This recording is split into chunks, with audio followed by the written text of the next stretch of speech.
Hello dear student, welcome to my video lecture. So today we will discuss the chapter 1 on our topics. In previous lecture we have discussed about the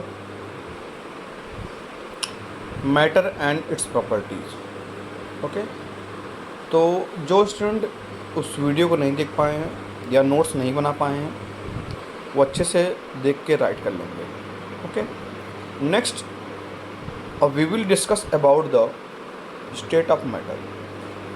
okay, तो आज state of matter पढ़ेंगे हम लोग. तो आइए topic start कर देते हैं. State of matter. State of matter के पहले आप जानते हैं कि स्टेट ऑफ मैटर होती क्या है, कि एक ऐसा सबस्टेंस जो तीनों स्टेट में पाया जाता हो, लिक्विड, सॉलिड और गैस में, उन्हें क्या बोलते हैं? State of matter. तो उसके पहले जब मैटर स्टेट ऑफ मैटर नहीं आया था तो एंशिएंट टाइम में कुछ इंडियन फिलोसोफर थे, रिसर्चर थे, वो मैटर को 5 पार्ट्स में डिवाइड कर दिए. ठीक है, that means matter is made from 5 constituent. ठीक है, तो 5 कॉन्स्टिट्यूएंट क्या क्या था? एक था air, earth, water, fire and sky. Even आपके पुराणों में भी लिखा गया है कि 5 तत्व से कोई भी शरीर बनता है, बॉडी. ओके, तो बॉडी तो मैटर हुआ ना. तो मैटर मतलब क्या? मैटर में क्या क्या होगा? एयर होगा, अर्थ होगा, वाटर होगा, फायर होगा एंड स्काई होगा. Okay, in simple. लेकिन हमें साइंस के भाषा में पढ़ना है, पुराण तो पढ़ना नहीं हमें. ठीक है, तो हम बात करते हैं स्टेट ऑफ मैटर की. What state of matter? तो आप लिख लेंगे स्टेट ऑफ मैटर की डिफिनीशन. आई थिंक आप लोग राइट कर रहे होंगे. ठीक है, साथ साथ में वीडियो पॉज करके राइट कर लेंगे. The substance which exist in 3 forms, solid, liquid और gas, is called state of matter. Okay, I think आपने राइट कर लिया होगा. और जिसने राइट नहीं किया फिर से वीडियो रिवर्स करके सुन के राइट कर लें. ओके, चलिए स्टेट ऑफ मैटर आपको जानते हैं आप लोग क्या क्या पढ़ना है आपको भाई? सॉलिड, लिक्विड और गैस. 2 और भी हैं लेकिन उनको बाद में स्टडी कर लेंगे. एक होता है प्लाज्मा, ठीक है, और एक होता है बोस आइंस्टाइन कंडेंसेट. ठीक है, इन दोनों को जब लेक्चर ख़त्म होगा तो वहाँ पे हम लोग इसको स्टडी कर देंगे लास्ट में. ठीक है, चलिए 3 के बारे में पढ़ते हैं, स्टडी करते हैं क्या क्या होती हैं. जैसा कि इसको प्रॉपर्टी से रिलेट करेंगे. ठीक है, 1 बाय 1 मैं इसको एक्सप्लेन करता जाऊँगा. ये डिफरेंस भी है, एग्ज़ाम में डिफरेंस बहुत आता है. What is the difference between solid, liquid and gas? Difference के साथ साथ डेफिनेशन भी हो जाएगा. ओके, तो सॉलिड के पास ऐसा होता क्या है? तो फर्स्ट पॉइंट ये है कि इनके बीच मैंने बताया था ना कि मैटर में जो पार्टिकल के बीच में फोर्स ऑफ अट्रैक्शन लगते हैं उन्हें क्या बोलते हैं? Intermolecular force. ठीक है, तो यहाँ पे इंटरमॉलिक्यूलर फोर्सेस क्या होंगे? ज़्यादा होंगे. ठीक है, जैसे यहाँ देखिए ये इनका स्ट्रक्चर है, किनका है? सॉलिड का मॉलिक्यूलर स्ट्रक्चर. ठीक है, तो देखिए पार्टिकल, ये एटम हो गया, ये पार्टिकल एक है. ठीक है, ये दूसरा हो गया. तो इनके बीच में देखिए बहुत कम गैप है. जब कम गैप होता है तो दैट मीन्स क्या होगा? अब फोर्स ज़्यादा होगा. इन पार्टिकल या मॉलिक्यूल के बीच में फोर्सेस ज़्यादा है तो क्या होगा? इंटरमॉलिक्यूलर फोर्सेस क्या होंगे? स्ट्रॉन्ग होंगे.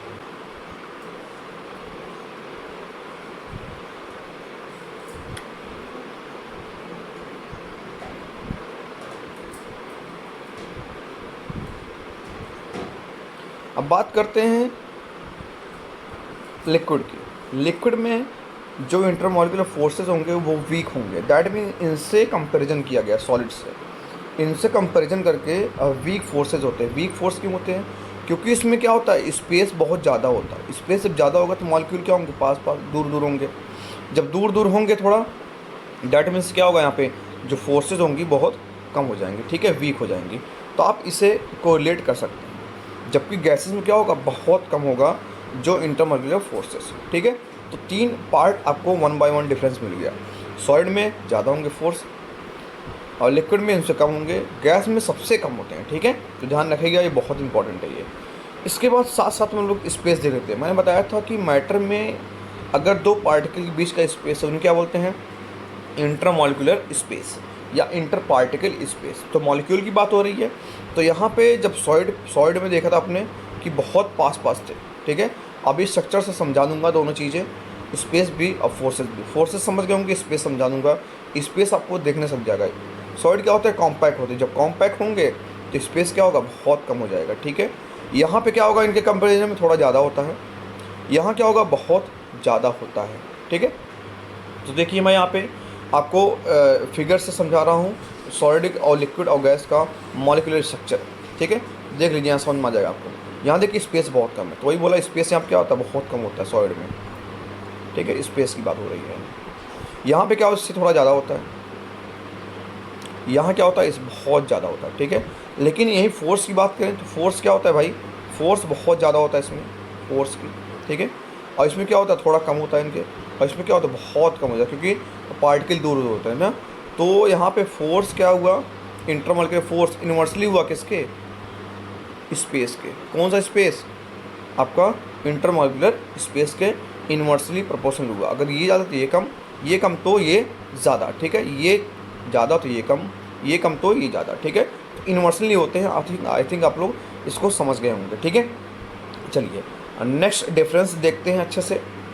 यहाँ पे इनके पास डेफिनेट शेप होती है, वॉल्यूम होता है, सही बात है। यहाँ पे डेफिनेट शेप और वॉल्यूम होता है, इसको पहले ही पढ़ रहे हैं आप लोग, ठीक है। यहाँ इनके पास क्या होता है, do not have definite shape, definite shape नहीं होती, लेकिन डेफिनेट वॉल्यूम होता है। दैट मीन्स अगर कंटेनर में लिक्विड को रख दिया जाए उतना ही वॉल्यूम लेगा, लेकिन अगर उनको ग्राउंड पे फेंक दी जाए, जैसे वाटर होता है, वाटर को 1 लीटर बॉटल ले लो तो बॉटल की शेप आ जाती है, ठीक है। अब उसको ग्राउंड फेंक दो तो ग्राउंड की शेप आ गई। तो इसका मतलब यही कहने का है कि इसके बाद डेफिनेट शेप नहीं होती, लेकिन डेफिनेट वॉल्यूम होता है। वॉल्यूम तो कमी नहीं होगी, 1 लीटर है तो 1 लीटर ही रहेगा वाटर, ओके, उसमें कम नहीं होगा। इनमें क्या होगा, no definite shape and volume, okay. That means यहाँ पे क्या होगा कि शेप भी और वॉल्यूम भी क्या होगी, वेरी करती रहेगी, ठीक है।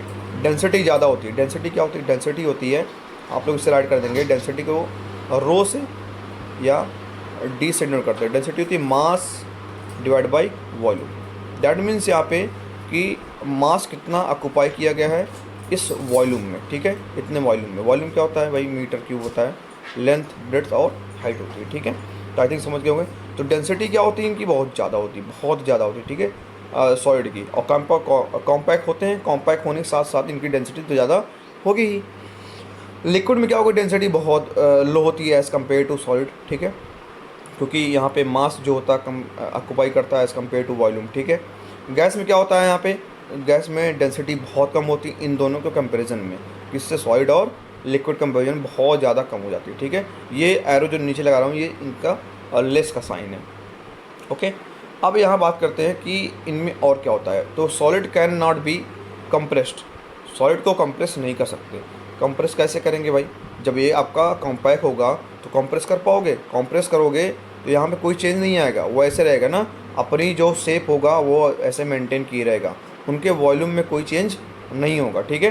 तो ध्यान रखना आपको, solid can not be compress, जो कंप्रेस नहीं कर सकते उन्हें बोलते हैं इनकम्प्रेसिबल। लिख लेंगे आप लोग, क्या बोलेंगे, इनकम्प्रेसिबल, ठीक है, इनकम्प्रेसिबल। आई थिंक आपको समझ आ गया स्पेलिंग इनकम्प्रेसिबल, ठीक है। मैंने तीनों बोल दिया तो आप लोग राइट कर लीजिएगा, ठीक है। तो सॉलिड क्या होते हैं, इनकम्प्रेसिबल होते हैं, ठीक है। तो लिक्विड में क्या होता है, लिक्विड थोड़ा बहुत कंप्रेस हो सकता है, ठीक है। यहाँ पे इनका कंप्रेस हो सकता है, ठीक है, क्योंकि यहाँ पे जो पार्टिकल दूर दूर रहते हैं तो कंप्रेस करके इनका जो शेप है वो कोई आपका चेंज कर सकते हो, ठीक है। यहाँ पे गैस क्या होता है, गैस बहुत हाईली कंप्रेस होते हैं, ठीक है। हाईली कंप्रेस मतलब क्या, कि पार्टिकल बहुत दूर दूर होते हैं, ठीक है। इनको कंप्रेस कर देंगे तो पार्टिकल पास पास आ जाएंगे। दैट मीन्स के वॉल्यूम में इनके कुछ ना कुछ चेंज आएगा, ठीक है। जब चेंज होगा तो क्या होगा, यहाँ पे ये कंप्रेसिबल कहलाएंगे। तो ध्यान रखना आप लोग, सॉलिड होते हैं इनकम्प्रेसिबल, गैस होते हैं क्या, कंप्रेसिबल, ठीक है। ये क्या होते हैं, कंप्रेसिबल होते हैं, ठीक है। तो आप इसे राइट कर लीजिएगा, बहुत इंपॉर्टेंट है बच्चों, ठीक है। नेक्स्ट मिलेंगे हम लोग अगले लेक्चर में। और ये आपका मॉलिक्यूलर स्ट्रक्चर है, इसको भी ड्रॉ कर लीजिएगा साइड में, ठीक है। कि इनका स्ट्रक्चर कैसा होता है। तो molecular structure of solid, liquid and gas, इसको ड्रॉ कर लेंगे ऐसे ओवरऑल बना के, ठीक है। तो आपको समझने में अच्छा रहेगा। तो डिफरेंस हो गया और डिफिनीसन हो गई सॉलिड, लिक्विड और गैस की। तो आप इतना नोट्स में राइट कर लीजिएगा। नेक्स्ट मिलेंगे अगले लेक्चर में, बात करेंगे आगे हमें क्या क्या पढ़ना है, ठीक है। तो अकॉर्डिंग टू दिस जो आप मैंने बताया था समरी, इसके अकॉर्डिंग हम लोग पढ़ते जाएंगे, ठीक है। तो प्लाज्मा और बोस आइंस्टाइन मैंने बताया था, इसको बाद में पढ़ लेंगे। बाकी इंटर कन्वर्जन ऑफ स्टेट भी बात करेंगे, ठीक है। तो thank you and have a nice day.